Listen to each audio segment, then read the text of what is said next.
am confident that we can meet the new definition of zero carbon. I think the only thing that gives me a little bit of concern is things like allowable solutions and the fact that we really need to bottom out what that is, because 2016 isn't that far off. But I think there's plenty of examples out there that people can learn from of how to actually do, zero carbon development. Explain what you mean by bottom out. You're talking about actually getting some detail. I think it's getting some detail and some more of the mechanics about how allowable solutions is going to work. Cheryl gave her presentation on community energy funds, which I've been involved with, and we need to know from a local planning perspective what we need to be doing to get some policy in place to do that. How are we going to be collecting funds?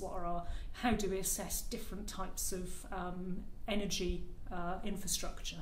So it's the detail, I suppose. That segues quite nicely with skills. Can I ask you about skills? Yes. Because I'm guessing that's quite a big issue. I think it is a huge issue. I think particularly for local authorities that perhaps don't have dedicated officers looking at climate change. I mean, I've kind of upskilled from being a planning officer to a sustainability officer, but I know that not all local authorities have that officer in place, so it's who they then turn to, and with budgets being cut, we can't always afford consultants, so skills is a huge issue, probably in the private sector as well, but local authority experience is big.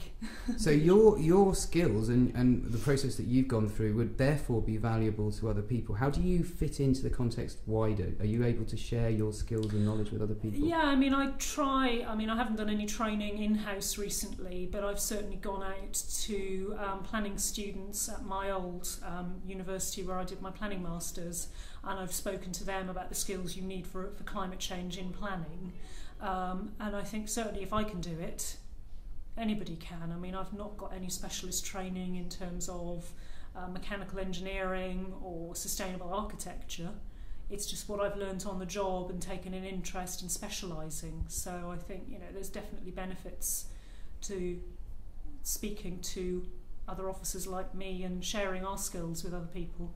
In Cambridge and Cambridgeshire more generally, are there things in place to help deliver this, or are there things that need to be put in place? I think there are certainly officers within the local authorities who have got the passion to get this moving and get things in place. I think there are certainly there's political support for what we're trying to do, particularly in the city. I know that we've got full cross-party support for climate change work.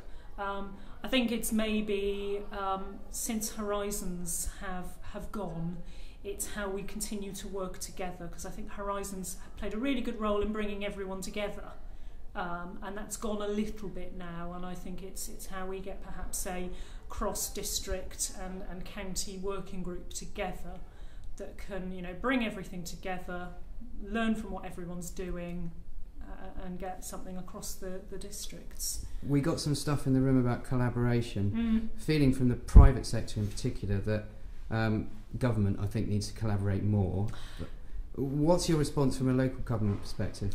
I think there does need to be more support from the government. I mean, the problem we've had with the National Planning Policy Framework is it's so open now, and I think that local authorities do need a little bit of assistance when they're trying to deliver perhaps ambitious policies.